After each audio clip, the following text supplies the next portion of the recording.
एक गांव में हरिया नाम का एक आदमी अपनी पत्नी नीमा के साथ रहता था। हरिया का फलों का बहुत बड़ा बाग था। वो सुबह से अपने बाग में काम करता और शाम को घर लौट आता था। वो शहर जाकर अपने बाग के फल मंडी में बेचता और अच्छा खासा कमाता था। हरिया के घर में किसी चीज की कोई कमी नहीं थी। एक दिन हरिया हमेशा की तरह सुबह सुबह बाग में जा रहा था कि तभी उसकी पत्नी नीमा उसे आवाज देती है, अजी शाम को मेरे घर के लिए भी थोड़े से आम ले आना। ठीक है, ले आऊंगा आम। हरिया बाग में पहुंचता है तो वहाँ अच्छी खासी धूप हो रही होती है। हरिया एक बड़े से आम के पेड़ के नीचे एक चारपाई बिछा लेता है और उस पर बैठ जाता है। उस पेड़ पर बड़े ही पके हुए और बढ़िया आम लग रहे होते हैं। अरे वाह, क्या आम लगे हैं, इसके तो अच्छे पैसे मिलेंगे। एक काम करता हूँ, इसी में से नीमा के लिए आम ले जाऊंगा, वो बड़ी खुश होगी। हरिया पूरा दिन बाग में काम करता है और शाम को घर जाते वक्त उस पेड़ से कुछ बढ़िया बढ़िया आम तोड़कर रख लेता है। उसके बाद हरिया घर के लिए निकल पड़ता है। घर पहुंचकर हरिया नीमा को आवाज देता है, हाँ जी मैं आ गई, बताओ ना क्या लेकर आए हो। तुम्हारे पसंदीदा आम। आम? सच्ची? हाँ हाँ सच। चलो जल्दी से ठेले से आम निकाल लो, फिर आराम से खाने के साथ खाएंगे। नीमा जैसे ही थैले को खोलकर देखती है तो उसे बड़ा ही गुस्सा आता है। ये क्या है? अरे क्या हुआ भाग्यवान, क्यों गुस्सा हो रही हो? ऐसे खाए हुए आम देखकर कौन गुस्सा नहीं होगा। पूरा थैला बस गुठलियों से भरा पड़ा है। गुठलियों से? कैसी बात कर रही हो नीमा, मैं खुद ताजे ताजे बढ़िया आम तोड़ कर लाया हूँ, तो रास्ते में आते आते इन्हें कौन खा गया? वो मुझे क्या पता, अब मैं जा रही हूँ सोने, और दोबारा मेरे साथ ऐसा मजाक मत करना। हरिया को समझ ही नहीं आता कि आखिर थैले में रखे हुए आम गुठली कैसे बन गए। वो उस रात यही सोचते सोचते सो जाता है। अगले दिन जब वो सुबह उठकर फिर से अपने आम के बाग में जाता है, पूरा दिन वो बाग में काम करता है, फिर थककर उसी आम के पेड़ के नीचे चारपाई पर सो जाता है। पेड़ पर बैठी चुड़ैल गुस्से से हरिया को देखने लगती है। ये फिर आ गया मेरे आम लेने, ये चाहे कुछ भी कर ले, पर मैं इसे बाग से एक भी आम नहीं ले जाने दूंगी। ये बाग मेरा है, बस मेरा। चुड़ैल पेड़ पर बैठी एक के बाद एक आम खाती रहती है और गुठली नीचे फेंकती रहती है। हरिया के आसपास काफी सारी गुठली इकट्ठा हो जाती है। चुड़ैल को आम इतने पसंद होते हैं कि वो आम खाना बंद नहीं करती। इस बार जब वो आम खाकर आम की गुठली नीचे फेंकती है तो वो सीधा हरिया के सिर पर जा लगती है। हरिया हड़बड़ाकर उठ जाता है। कौन है? कौन है? किसने मुझे मारा? हरिया इधर उधर देखता है तो उसे कोई भी नहीं दिखता, पर फिर उसकी नजर उसके आसपास पड़ी आम की गुठलियों पर जाती है। हरिया उन गुठलियों को देखकर बड़ा हैरान होता है। ये गुठलियाँ यहाँ कैसे आईं? अभी जब मैं यहाँ आराम करने लेटा था तब तो यहाँ एक भी गुठली नहीं थी, तो फिर अब ये कहाँ से आईं? कौन है जो मेरे बाग के आम खा कर मेरे ही पास गुठली फेंक कर गया है? और हिम्मत तो देखो जरा, गुठली मेरे मुंह पर मार कर गया है। जो भी है मैं उसे छोड़ूंगा नहीं। पागल आदमी, इसे कभी पता नहीं चलेगा ये किसका काम है। हरिया फिर से नीमा के लिए ताजे मीठे आम तोड़ने लगता है।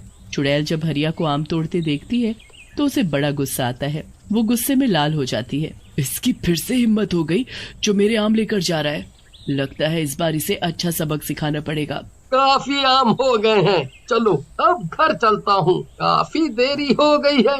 हरिया जैसे ही घर जाने लगता है तभी चुड़ैल पेड़ से नीचे कूद पड़ती है और हरिया का पीछा करने लगती है। हरिया को उस दिन घर जाते जाते रात हो जाती है। जब वो घर जा रहा होता है तो आसपास बहुत शांति होती है। हरिया को अचानक अपने पीछे किसी के चलने का एहसास होता है। हरिया जल्दी से पीछे मुड़कर देखता है पर पीछे तो कोई भी नहीं होता। अजीब बात है, अभी कोई तो था जो मेरे पीछे चल रहा था, पर यहाँ तो कोई नहीं है। खैर मैं जल्दी घर पहुँचता हूँ। हरिया वापस घर की तरफ बढ़ने लगता है और फिर से उसे पीछे किसी के चलने का एहसास होता है। हरिया झट से पीछे देखता है तो वहाँ इस बार भी कोई नहीं होता। हरिया घबरा जाता है और जल्दी जल्दी चलने लगता है। जल्दी जल्दी चलने के चक्कर में हरिया के हाथ से उसका आम का ठेला गिर जाता है। हरिया उन आमों को जमीन से उठा ही रहा होता है कि अचानक उसके मुंह के आगे चुड़ैल आकर बैठ जाती है। क्या हुआ हरिया, सारे आम गिर गए? चुड़ैल, बचाओ बचाओ। हरिया को कुछ समझ नहीं आता। वो तो सब आम ऐसे छोड़कर भाग लेता है। भाग गया बेचारा। इन आमों पर बस मेरा हक है, बस मेरा, इनको कोई नहीं खा सकता। चुड़ैल वहीं जमीन पर बैठ जाती है और एक एक आम उठाकर खाने लगती है। भागते भागते एक बार हरिया पीछे मुड़कर देखता है तो वो चुड़ैल आमों को ऐसे खा रही होती है जैसे कोई भूखा जानवर मांस खाता है। चुड़ैल बड़े मजे से आम खाने में लगी होती है और हरिया भागते भागते अपने घर पहुंचता है। वो बहुत ही बुरी तरह हाँफ रहा होता है। उसे देख नीमा भी घबरा जाती है। अरे क्या हुआ आपको? आप इतनी बुरी तरह हाँफ क्यों रहे हो? नीमा, चुड़ैल, चुड़ैल मेरे पीछे, मेरे पीछे चुड़ैल। क्या बात कर रहे हो चुड़ैल? हाँ नीमा, मैं झूठ नहीं बोल रहा। मैंने उसे खुद अपनी इन आँखों से बिल्कुल करीब से देखा है। और पता है, भागते भागते जब मैंने उसे एक बार पीछे मुड़कर देखा तो वो ऐसे आम खा रही थी जैसे जन्मों से भूखी हो। आम चुड़ैल खा रही थी? मुझे तो अब शक हो रहा है कि कल जो आम आप लेकर आए थे वो कहीं इस चुड़ैल ने तो गायब नहीं कर दिए और उसमें गुठली भर दी। हाँ नीमा, तुम सही बोल रही हो, पर आखिर ये चुड़ैल हमारे पीछे क्यों पड़ गई है? ये हमसे चाहती क्या है? पता नहीं जी, ये तो वही जाने। खैर अभी हम सो जाते हैं, वही ठीक रहेगा। हरिया और नीमा दोनों सो जाते हैं। सुबह हरिया जल्दी उठ जाता है क्योंकि उसे आम लेकर मंडी पहुंचना होता है। नीमा, अरे ओ नीमा, रास्ते के लिए तुमने खाना बांध दिया है ना? हाँ, मैंने सब रख दिया है। ठीक है, मैं पहले बाग में जा रहा हूँ, फिर आम तोड़कर उनको बाजार में शहर बेचने जाऊंगा। आते वक्त मुझे रात हो जाएगी तो तुम अपना ध्यान रखना। हरिया अपनी बैलगाड़ी लेकर बाग की तरफ चल पड़ता है। बाग में पहुंचकर वो पके पके आम तोड़कर टोकरी में भरने लगता है। देखते ही देखते काफी टोकरी भर जाते हैं। उसके बाद हरिया उस पेड़ के पास पहुंचता है जिस पर चुड़ैल रहती है। हरिया उस पेड़ से भी आम तोड़ना शुरू कर देता है। पेड़ में बैठी चुड़ैल हरिया को दिखाई नहीं देती, इसलिए वो बड़े ही मजे से आम तोड़ तोड़ कर टोकरी में भरने लगता है। पर जब चुड़ैल उसे ऐसा करते देखती है तो उसका खून खौल उठता है। इसकी इतनी हिम्मत कि ये फिर मेरे आम लेने की कोशिश कर रहा है। ये मेरे आम यहाँ से नहीं ले जा सकता। हरिया सारे टोकरे एक एक करके बैलगाड़ी में रख कर शहर के लिए निकल पड़ता है। चुड़ैल भी झट से उसकी बैलगाड़ी पर कूद कर बैठ जाती है। हरिया को महसूस होता है कि कोई उसकी बैलगाड़ी में कूदा है और वो जल्दी से पीछे मुड़कर देखता है तो उसे उस बैलगाड़ी में बैठी वो चुड़ैल दिखाई ही नहीं देती। हरिया आगे बढ़ता है। रास्ते में चुड़ैल एक आम का टोकरा खोलती है और उसमें से आम खाना शुरू कर देती है। वो तो कुछ ही देर में पूरे टोकरे के आम खा जाती है। उसके बाद वो दूसरा टोकरा खोलती है और उसके भी आम खत्म कर देती है। धीरे धीरे वो चुड़ैल सारे टोकरों के आम खा जाती है और टोकरों को वापस ढक देती है। कुछ देर बाद हरिया शहर पहुंचता है और टोकरे मंडी में उतार कर आम बेचने लगता है। आम ले लो, आम ताजे रसीले मीठे आम, आओ आओ जल्दी आओ और सबसे बढ़िया आम खाओ। हरिया की आवाज सुनकर वहाँ कुछ लोग आम लेने आते हैं। अरे भाई, आम क्या भाव दिए? बस 120 रुपया किलो, बताओ कितने बांध दूं? पहले आम की शक्ल तो दिखाओ, तभी तो बताऊंगा। हाँ, अभी मैं टोकरे खोलता हूँ।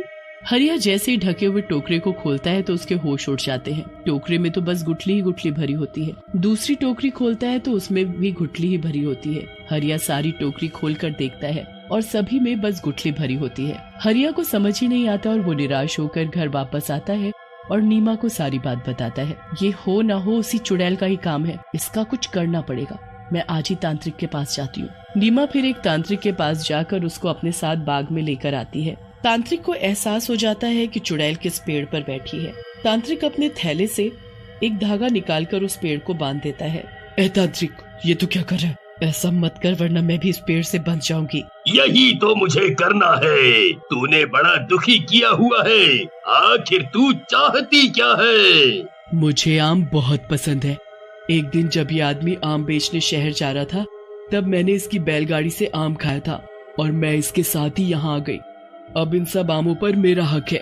ऐसा बिल्कुल नहीं होगा, समझी? अब मैंने तुझे इस पेड़ से बांध दिया है। आज के बाद उस पेड़ से कहीं नहीं जा पाएगी। तुझे जितने आम खाने हैं तू खा सकती है, पर बस इसी पेड़ के। चुड़ैल गुस्से में चिल्लाती रह जाती है। पर कुछ नहीं कर पाती। वो हमेशा के लिए उसी पेड़ पर बंध जाती है और उसी के आम का स्वाद ले पाती है।